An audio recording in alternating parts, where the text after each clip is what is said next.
I hope we are keeping you warm enough here in Dallas. Yeah. Rahulji, first of all, again, congratulations on becoming the leader of opposition.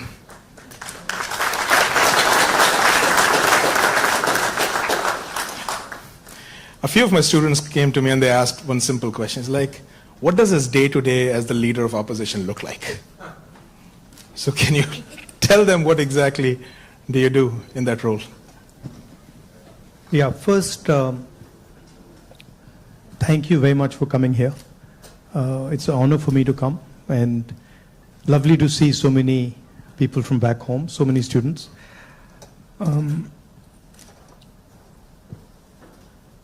See, opposition, at its heart, is the voice of people. So, if you have parliament, of course, there's a whole sequence of events that go on, but what you're generally thinking about is where and how can I raise issues of the people of India.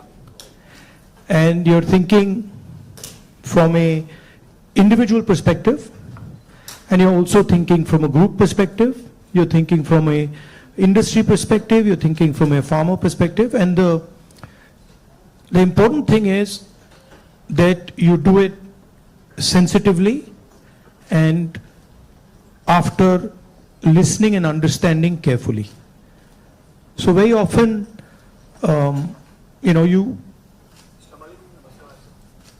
you see an issue in the beginning. When you're new to politics, you see an issue and you're like, oh, that's what the issue is. But when you go into a little bit of detail, you realize that there is nuance and complexity. So understanding that nuance and then planning your day according to that, that's how it generally works. Parliament, of course, you go there in the morning, and then it's like a war. You go in and then you fight. It's a pleasant war. It's reasonably fun at times. It can get nasty also, but it's a war of ideas, war of words, and we are trying to put our point of view across, and the government is trying to suppress our point of view. So that's how that works. And then there are a lot of people who come and see you, different types of people, party people, business people, farmers, these type of delegations. So you're constantly listening to what they're saying. So you just mentioned that you look at issues in a certain way differently. Now, thinking about your career as a politician, the first time you got elected and this time, has there been a change in the way you look at these issues and your mind thinks differently about how to go about them? Quite differently. Now, I'm coming to the conclusion that listening is much more important than speaking, right? And listening doesn't just mean that I come there and I listen to you. That's not listening. That somebody you're talking to me and I'm looking at you and I'm hearing what you're saying, but I'm not listening. Listening is a completely different thing. Listening is putting myself in your position. So if you're a farmer, going into the person's life, going into the person's day-to-day life, and then understanding what he's trying to tell you. So listening is fundamental. And then understanding the deeper dynamics. So you then are not just swimming around on the surface, you're raising fundamental issues, and you don't go raising every single issue. You focus clearly and you're like, okay, this is important, I got to raise this. This is something important, I got to fight for this. This is something important, I got to fight. So you choose your battles much more carefully. I think you hit it on the head, that prioritization. So, very good definition of political strategy or business strategy. understand clearly what you don't want to do. So don't sit there doing 50, 100 different things. Understand clearly, जो नहीं करना है, उसको पहले समझो, पहले कर दो. And then उसमें से 3-4 चीजें निकलेंगी, and then that's what you got to focus on.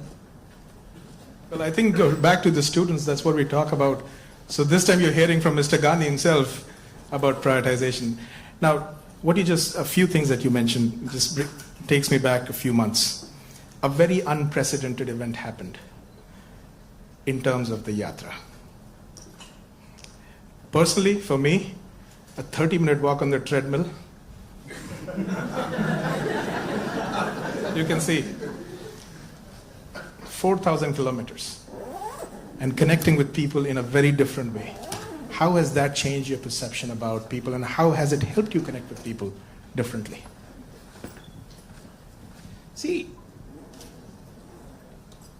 the first question to ask is, why were we walking 4,000 kilometers? Right? You know, it's what created the need for us to do this? And the reason is that all avenues of communication in India were shut. Every single avenue, no matter what we did, it was all shut.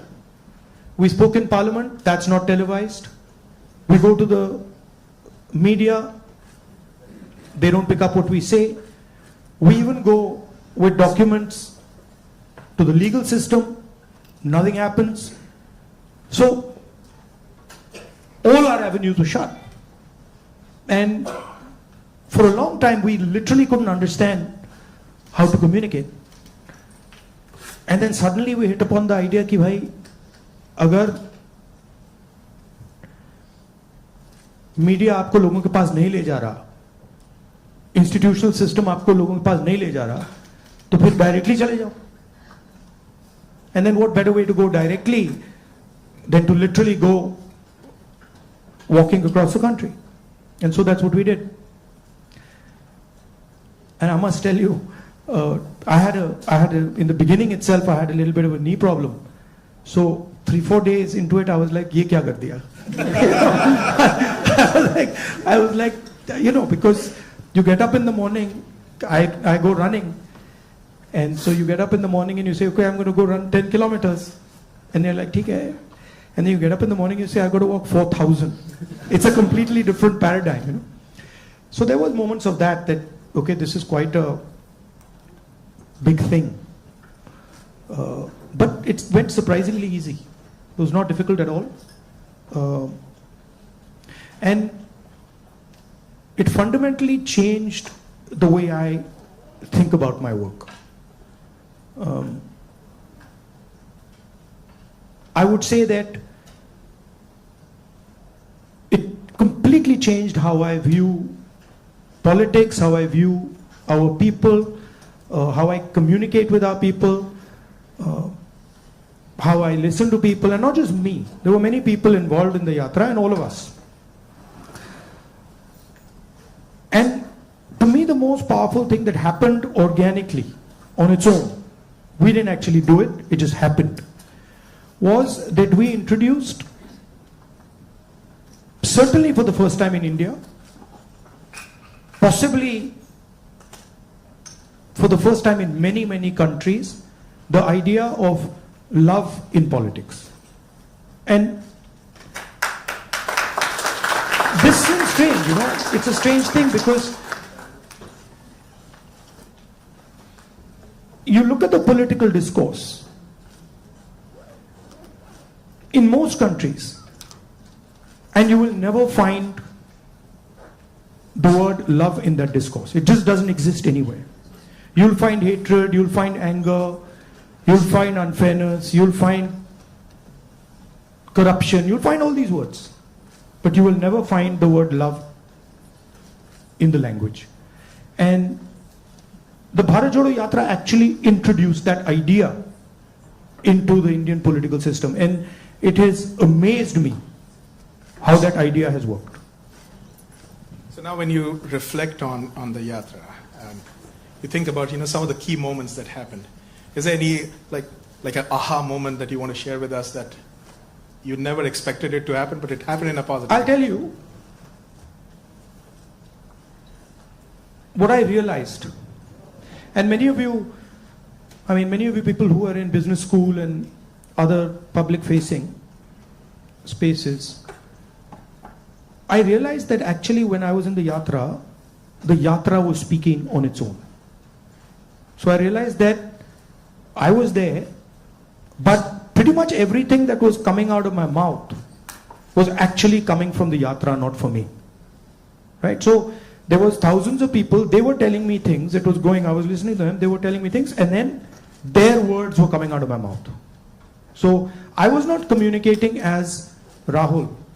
I was communicating as the yatra was communicating. And it took me a little while to figure this out, because first I was like, oh, I'm giving a speech. And I have this idea. And I'm going to say this. But then suddenly it started to occur to me that every single thing coming out of my mouth is actually things people have said to me. And the most beautiful example of this was this slogan that came, which is "Nafrat ke bazaar mein mohabbat ki dukaan khol rahe ho," right? Now you're clapping, but the slogan did not come, it was not my slogan, right? It was not even a slogan of the organizers. It was a guy who came, I saw him, and he was walking with us, and there was a rope which used to surround us, and he was trying to come in, and he couldn't come in. The police would beat him. So I saw him once there, then I saw him somewhere else. And then I told Alankar, who's standing there, I said, "Dekho, usko le aao." So anyway, Alankar went looking for him, he had disappeared. Then after some time he came out, he charged through the police, and then he pointed at me like that. And he said, "मैं जानता हूँ आप क्या कर रहे हो, मैं जानता हूँ आप क्या कर रहे हो." So I said, "क्या कर रहा हूँ?" He said, "आप नफरत के बाजार में मोहब्बत की दुकान खोल रहे हो." Right? So then I realized that this is not me. This is the sentiment of the crowd that is speaking. And so that would happen again and again. It would happen sometime. Once it happened when a woman came up to me, held my hand, is walking, and I could feel that something was wrong with the way she was holding my hand. So I said, "क्या हुआ?" She said, "वो मुझे मार रहा है." I said, "कौन मार रहा है?" He said, "मेरा पति मार रहा है." तो I said, "मतलब?" She said, "नहीं, वो अभी मुझे मार रहा था, मैं भाग के आई हूं." So I said, "तो क्या करूं?" तो I said, "पुलिस वालों को बताएं?" She said, "नहीं नहीं नहीं, पुलिस वालों को मत बताओ." I said, "क्यों?" She said, "और मारेगा." Now, that's a sentiment of thousands and thousands. I realize that's a sentiment of thousands and thousands of women. That they're being mistreated, they're being treated violently, but they can't say anything. It's hidden. Right? So now when I'm speaking to you right now, I'm saying these things to you, it's not me. It's that girl who's saying it to you. I just transmitted it. So that's the job, in my view, of a politician. Is to listen to sentiment, to understand sentiment deeply, and then to give it to other people. Right? Like I can see the faces here of the women versus the men. And when I'm saying that, I can see the faces of the women are different. They're reacting completely differently to what I said because they're understanding that. They're like, "Oh yeah, I've been through that before." Right? So that's the idea. The idea is not that Rahul Gandhi has some fantastic vision for the country and now he's going to project the vision to the country. The idea is, what is the country saying? What is the country feeling? Right? So in our system, I always used to wonder why this idea of sort of annihilation of the person. You know, if you look at Mahatma Gandhi, you see him in a sense destroying himself. You know, when he's in university, if you see his pictures, they're very nice suit, very nice hair combed, and then slowly you start to see that those things start to fall away. His clothes fall away, his fancy suits fall away, everything falls away. So there's a sort of almost a destruction of the person taking place. And you can see this in many of our leaders. And the reason it's happening is because the person is actually dying and the voice of other people is taking over. Right? I don't know, I'll give you an example. Do you know what devta means in the term devta? Do you know what it means? Yes. No. What? No, it doesn't mean God. The deity. No, doesn't mean the deity. So Devta in India actually means a person whose internal feelings are exactly the same as his external expression. Meaning he's a completely transparent being. Right? It does not mean God. So if this person tells me every single thing that he believes or he thinks, and he tells it to me, that's the definition of Devta. Right? It's the idea that you destroy yourself. Right? So to me, that is interesting about our politics. How do you suppress your own ideas? Right? How do you suppress your own fear, or how do you suppress your own greed, or how do you suppress your own ambition and absorb other people's fear, other people's ambition? I think before we go to the next question, this needs a big, big round of applause. So we just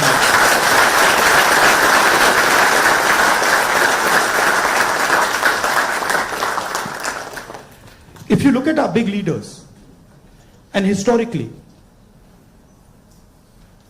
and you can see extreme, so you can see a Buddha who's extreme, you can see Bhagwan Ram, same thing.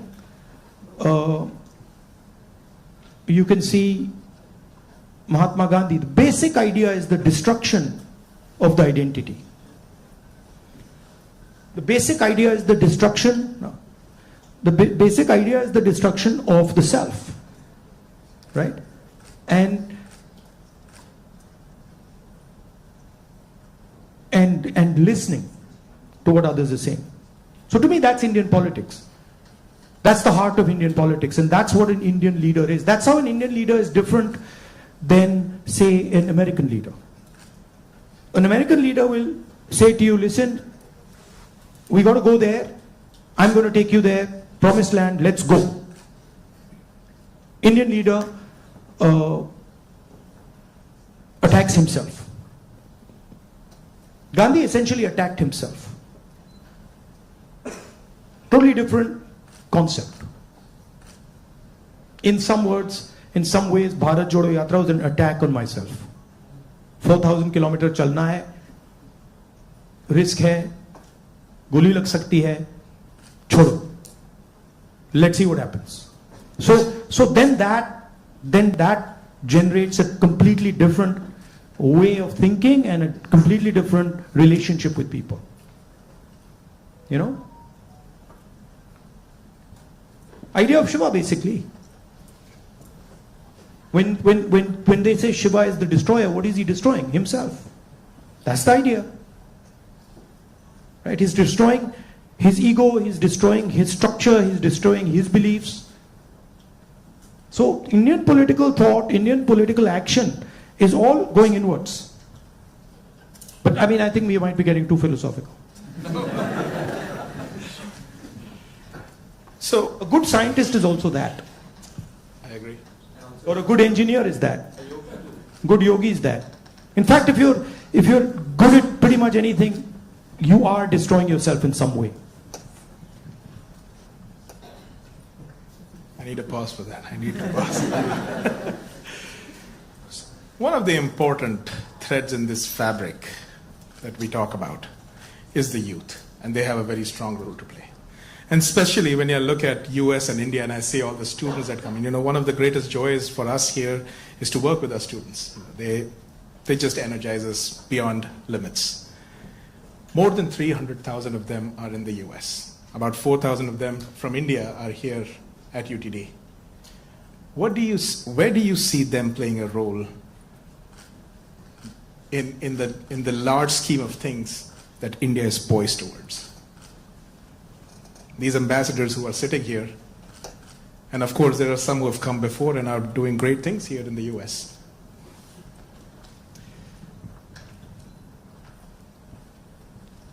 In one way,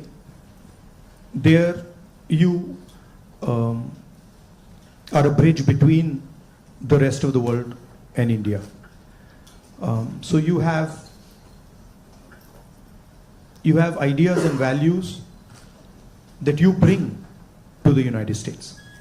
And often those ideas and values might not be understood so easily in the United States, right? There's a different cultural ethos, different cultural system here. But your ideas are as valuable as anybody else's. In the same way, they also have a culture, an ethos here. Today I met some young guys just before I came here who came to the United States, not students, but people who, driving trucks and stuff like that. And they were saying to me, look, I said, what do you like about the United States? And they said that what we love about the United States is the idea of equality. That a truck driver in the United States gets respect. And as a truck driver in India, there's no way I could get respect, right? Equality is a very powerful idea. And it's an idea that can help India in huge ways. So if you take back the idea of equality, take back the idea of fairness, that's a very powerful thing. So I think you should see yourself as a bridge. And the other thing is, what I've noticed in my life is that individuals can do huge things. And often it's individuals who you don't expect are going to do big things that do it. So system will say to you, university might say to you, these are the best students. And you'll find that actually the guy who's going to make change is sitting somewhere else in the back. And the university has a way of, making that person feel uncomfortable and said, you're not doing well, your grades are not, you're not getting a 4.0. And then suddenly you find the guy who's not doing so well has done much better in life because he's into the habit of questioning things, asking himself, why is it like this and not like that? And sometimes institutions don't react well to that. If they see you always asking questions, they might say, yeah, disturb kar raha hai isko, chup karo, piche bhejo. So that idea of questioning, that idea of resistance, that idea of being a little disruptive, disturbing a little bit, this is a very powerful idea. I use it in my work also. The idea of creating a disturbance. Bharat Jodo Yatra was a disturbance. Politics is going on like this, let's disturb it. We don't like the way it's going on, we want to do it like this. So I think that's powerful. If you understand the culture you're operating in, understand your culture, and then have this sense of, how can I do something to bridge it, how can I do something to disturb it, it's powerful. Talking about the same youth, I think the life of anybody who's young and is in some, like the 20s, the life is like a soap opera. Every day there is a new challenge, there is something that is... It's the life of somebody who's in his 50s, 60s, 70s. The soap opera continues. It's not that the soap opera stops at 30, yeah? Let me tell you. In fact, in many ways, the soap opera becomes much more dramatic later. Multiple soap operas start up. But so they have concerns. They have concerns about doing well in life. They're starting off maybe a professional career. They have questions about whether they'll do well or not. Employment also happens to be a key area and I feel across the world right now the youth is kind of rippling through that, a phase where there are questions about where they will land professionally from an employment perspective. So when we connect any sentence which has the word youth and employment in the same sentence, it's a cause of worry at a lot of places at a lot of different levels. What do you have to say about employment and our youth? See, first of all, let's be clear. Not everywhere on the planet has an employment problem. Okay? The West has an employment problem. India has an employment problem. But there are many countries in the world that don't really have an employment problem. China certainly doesn't have an employment problem. Vietnam doesn't have an employment problem. So there are places on the planet that are not struggling with unemployment. There's a reason. If you look at the United States, in the 1940s, 50s and 60s, they were the center of global production. Anything that was made, cars, washing machines, TVs, all made in the United States. Production moved from the United States, it went to Korea, it went to Japan, eventually it went to China. And if you look today, China is dominating global production. You go to India, you look at the phones, you look at the furniture, you look at clothes, you'll see on the back, made in China. That's a fact, right? So what has happened? The West, America, Europe, India, have given up on the idea of production. And they've handed it to China. The act of production creates jobs. What we do, what the Americans do, what the West does, is we organize consumption. Okay? Uber is organizing consumption. Okay? Foxconn is organizing production. Mahindra organizes production. Bajaj organizes production. These are the guys who create the jobs. And that is the problem. You're never going to employ India using IT, using consumption. It's not going to happen.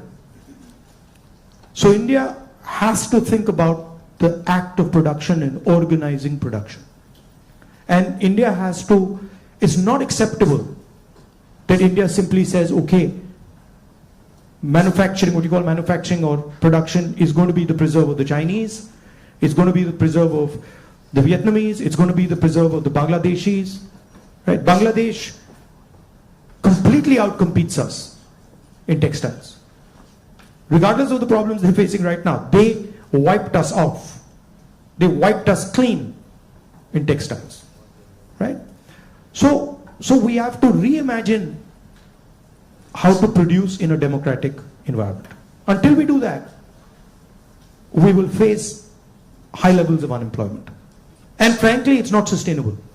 So you're going to see that if we carry on down this path of forgetting about manufacturing, you're going to see massive social problems coming in India and in the United States and in Europe, right? The polarization of our politics is because of this. We're getting ready to ask a few questions from the audience. Can we have the runners with the mics? But while we do that, Rahulji, in this, what you just spoke about, that even if people are fine with the way their jobs are and they're secured, we have a new challenge in the name of AI. And there's a lot of fears around that AI is going to take jobs away.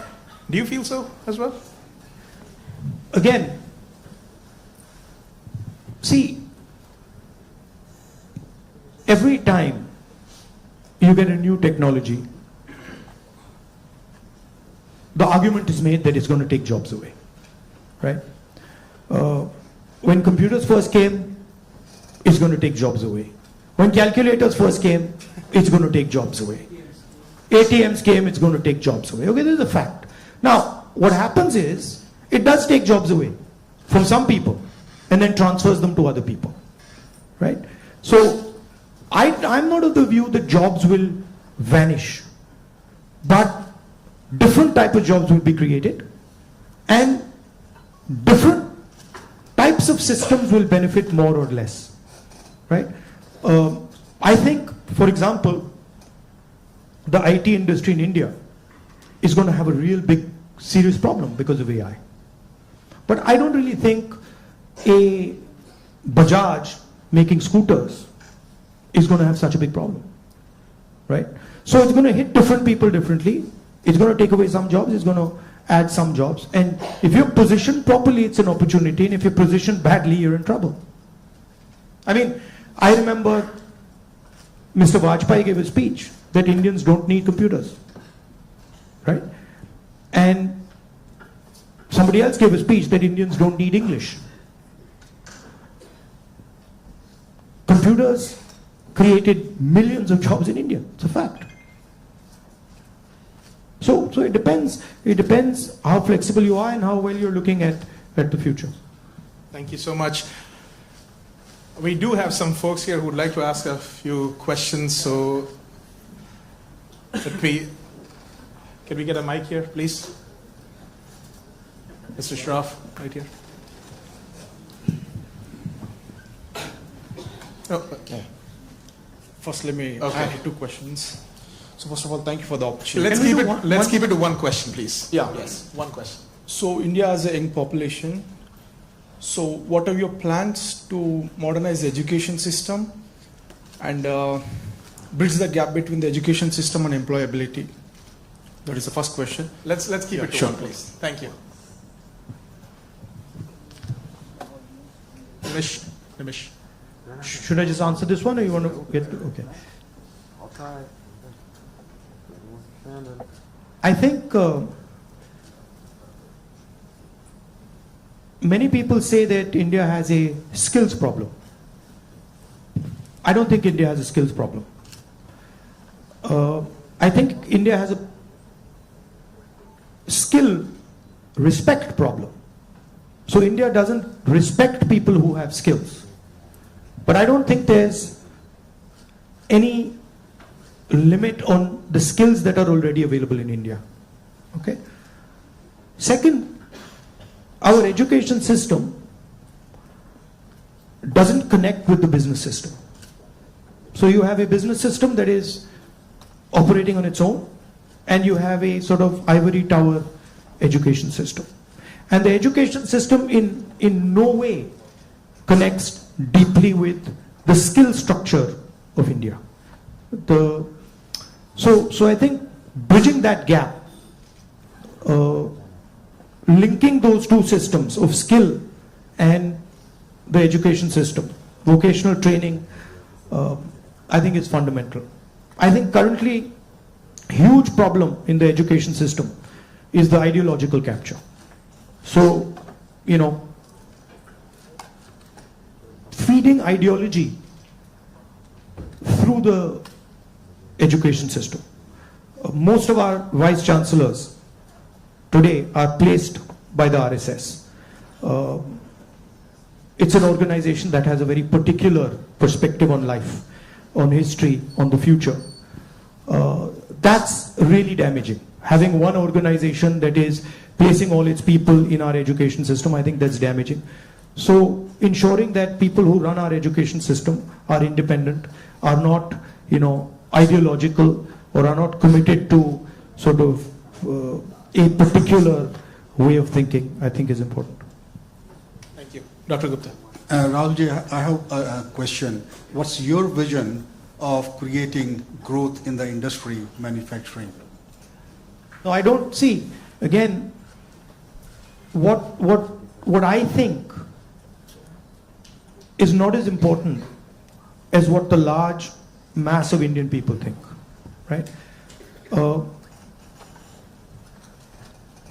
One problem that you simply cannot solve if you continue on the direction we're on is giving our blue-collar workers jobs.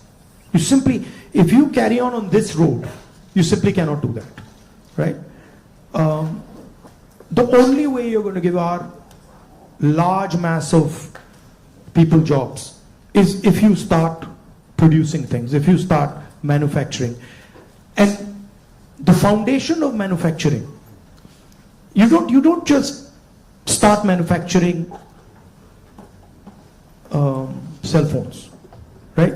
It is a sequence, right?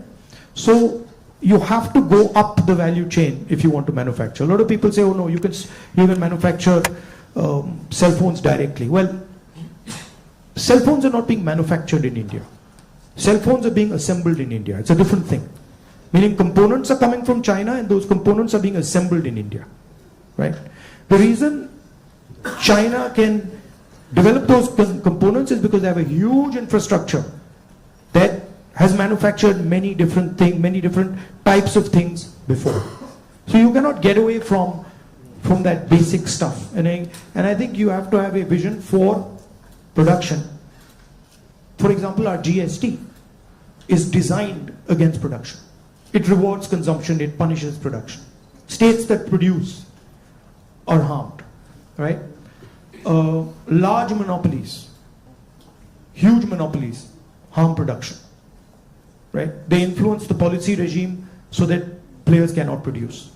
So these are some of the things that you would have to look at if you want India to start producing. I'm convinced India can produce with no problem.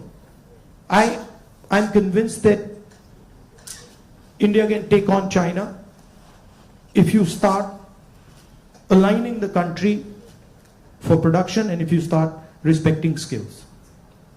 I'm absolutely convinced of it. And states like Tamil Nadu have already shown it. Right? It's not that Indian states have not done it. Pune has shown it, Maharashtra has shown it, Tamil Nadu has shown it, Karnataka to an extent has shown it. Right? So it is being done. But it's not being done at the scale and with the coordination that it needs to be done. I'll give you an example. You take any district in India, you will find that there is a historical network that produces there. You go to Moradabad, you will find brass, right? You go to Mirzapur, you will find carpets. You go to Bellary, you will find jeans. So each district has a traditional network of production. Now, how much support are those people getting? You want to create a brass industry, create it in Moradabad. Open the banks to them, infuse technology, support them, and I guarantee you, they will take on China. Right? And you can do it in every district. You support the Bellary jeans industry, you put in a couple 100 crores into that thing, you open the doors of banks to them, I guarantee you they'll get to work. Right? But currently, I mean a simple statistic, 16 lakh crore rupees of bank loans have been forgiven to 25 people. 25 people. Right? Do you realize how many industries you could set up with that? And they've just been forgiven. Right? When we forgive farm loans and we say, okay, we're going to forgive 70,000 crores for all India's farmers, the press suddenly jumps up and down. And 16 lakh crores have been forgiven without a word. And whose money is it? It's taxpayers' money. Where's it come from? It's come from your pockets. So why should 20 people get this massive free gift? Why should one person, suddenly have all the ports, all the airports, all the defense contracts? What is happening when you do that? You're taking away money from people. Instead of having one business that, runs all the airports in the country and one business that runs all the ports, you could have 10, 15, 20. Right? So it's all destruction of economic activity. Thank you. We can take something on this side. Can we have the mic? Can we please have the mic here? Rakshit, go ahead.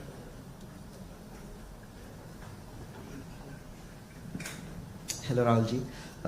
My name is Rakshit. First of all, thank you so much for being here. We feel so privileged.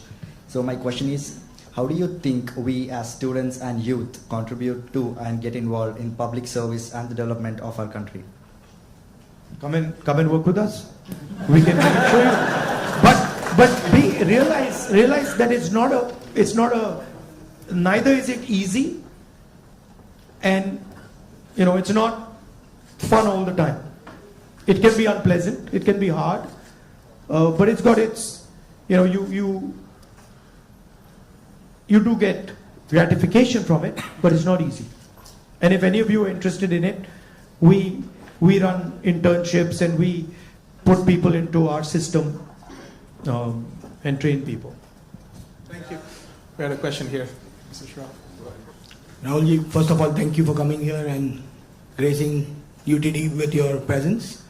I'm a faculty and I also represent a lot of students, so I'd like to ask, for everything we look at it and say there is always something you can even do better for something that you haven't done successfully. So looking back, Bharat Jodo Yatra was so successful. Couple of things what you could have done differently if you did it now. No, look, every single thing that you do, I mean, I'm sure if we sit down and say, okay, Bharat Jodo Yatra, we could have done it better, right? There's nothing that you do that you couldn't have done better or you can't do better. And that's just how life works. And these are choices. So I don't think I've ever done anything perfect in my life. And I don't think I will ever do anything perfect in my life. But it's a learning experience, right? So you start off, you try something, doesn't work, you do it again, and then it works. Yeah. Thank you. Take another question. One thing that I didn't think was important, because of something my father said to me once, which is strange, which turns out is quite important, which is that once my father told me, look, if you work properly, you don't need to tell anybody about it. Work speaks for itself. But it's actually not true. It's a strange thing, it's not true. You got to communicate it. And the one thing I have fundamentally changed is that earlier I would do something and I wouldn't communicate it. And now I do something and I communicate it. It's not actually my nature. My nature is actually just to do it and not communicate it. But I think it is important that you communicate. It should be a two-way traffic. Yeah.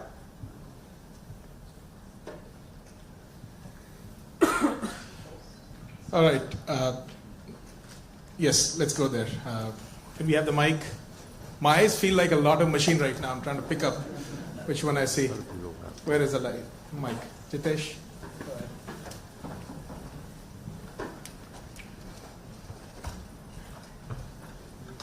Thank you, Rahulji. So, as my friend Rakshit was saying, like public into service or public into politics, which one you prefer? Like one Indian youth should be more into service or like complete into politics? Look, don't have a rigid idea of what political action is. And in the same way, don't have a rigid idea of what service is. Those two can overlap, right? Politics is much broader than fighting elections or giving speeches, right? Politics is about influencing how people think, and you can be very political and not be directly involved in the political system, right? Or you can be deeply involved in the political system and not be doing politics at all.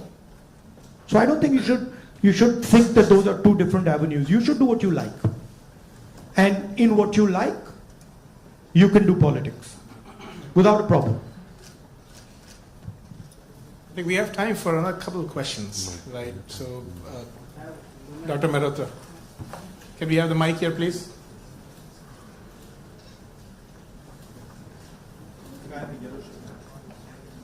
I'll get it. Okay. First off, thanks a lot for being here. It's a rare opportunity and we're truly grateful. To me at least, and I could be wrong here, it almost seems like there are two Indias. One that is reaping the benefits of the growth that we see, and then one that's being kind of bypassed. There's still unacceptably high number of people living in abject poverty who don't even have access to the very basic of quality education. What vision do you have to ensure that this India that's kind of been cut off at least gets some benefits, and that it's a little more equitable, the benefits of India's economic growth? There are clearly two Indias. And very small percentage of people, very small percentage of people benefit from India. The vast majority of people don't benefit from it. And if anybody talks about building a country, talks about progress, you simply cannot ignore this fact, right? If you look at our institutions, our businesses, our legal system, anywhere, you will find that it's captured by a very, very small percentage of people. Now, one of the things that I keep saying is that in the 21st century, you need data. And you need to understand the extent of this capture. I think when people actually understand the extent of this capture, they will be shocked, right? And so, for example, the idea of a caste census is a way of shining the light on this capture, right? It amazes me when people say, oh, there shouldn't be a caste census. It's like saying his leg is broken and there shouldn't be an X-ray. Why not, right? What's the problem? What's the problem with an X-ray? Second thing is the issue of skill, right? You've heard of the Eklavya story? You've heard of the Eklavya story? Yes. If you want to pin down what is happening in India, it is millions and millions of Eklavya stories every single day. The people with skill, their thumbs are being cut off. They're not being allowed to operate. They're not being allowed to thrive. And it's happening across the board. So, respect for skills, supporting skills financially through technology, that's how you'll unleash India's power. You're not going to unleash India's power by empowering 1%, 2% of India. And, it's not interesting for me. So, I'm very passionate about this. I'll give you an example. Some time back, when we were in government, we were talking about skill development. And the gentleman who was running, he was appointed by Manmohan Singh Ji for skill development. He came to see me. And we were having a conversation. And he was explaining to me how he was going to build ITIs. And he was going to put trainers inside ITIs. For plumbing, for hair cutting, for carpentry, for stuff like that. And I was listening to him. And I asked him a question. And what I said was, look, you're building these ITIs. And I gave him an example. I said, let's say you want to train 1 million barbers. Now in your model, what you're going to do is, you're going to have these ITIs, 1,000 of them across the country, and you'll train these barbers. But that's not where the barbers' skills lie. That ITI is not where the barbers' skills are. The barbers' skills are with the barbers. So I said to him, why don't you do this? Why don't you set up certification centers? And then go to every single barber in India and say, listen, this is what we'd like you to train.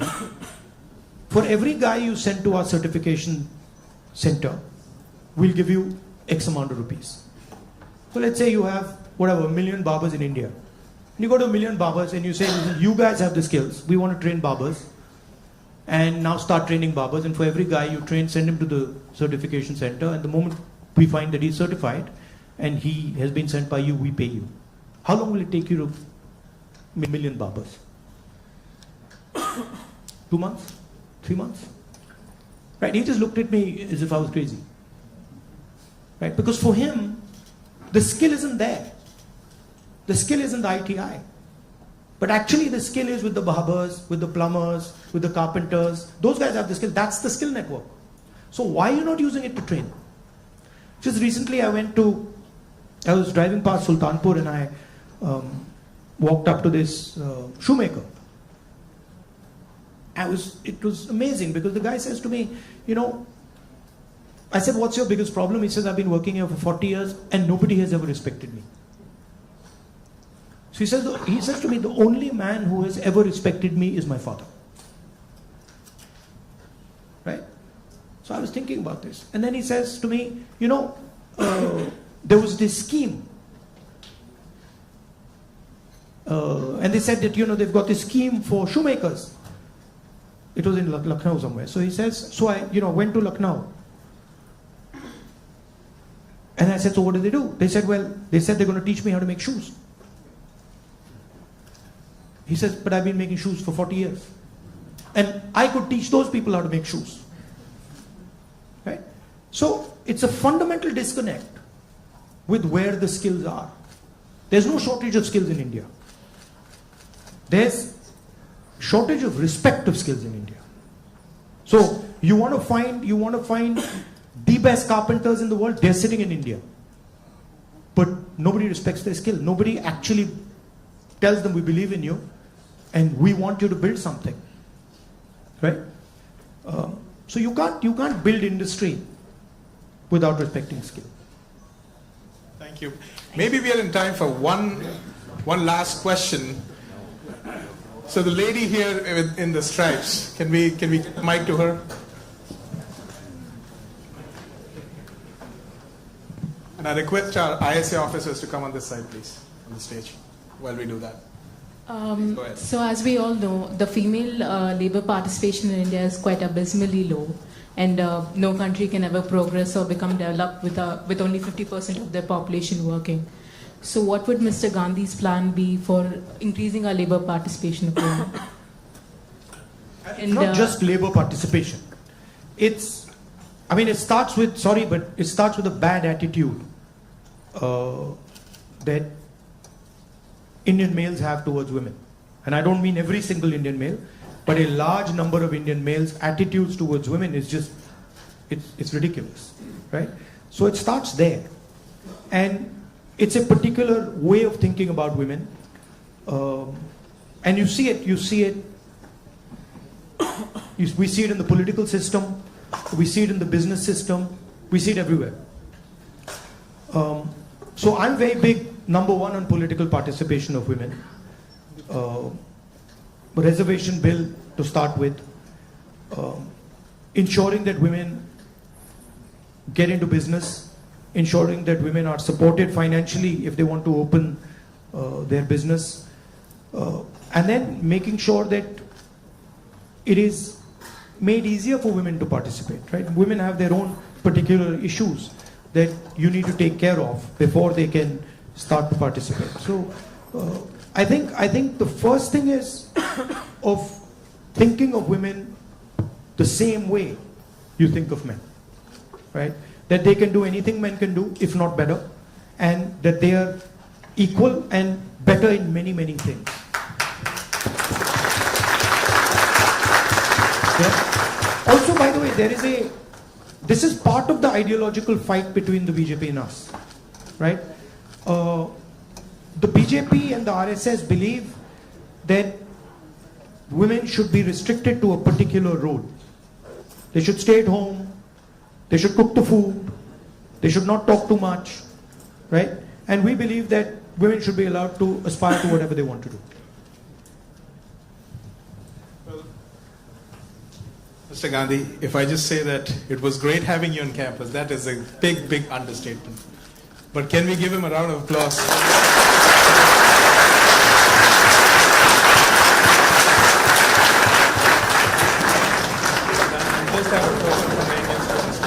All right, at this point, folks, let's be in our places. Mr. Gandhi, once he exits the room, we can all, in an orderly fashion leave. But I would like a few of our ISA officers here, who are the organizers for the event, to just present a token to Mr. Gandhi here.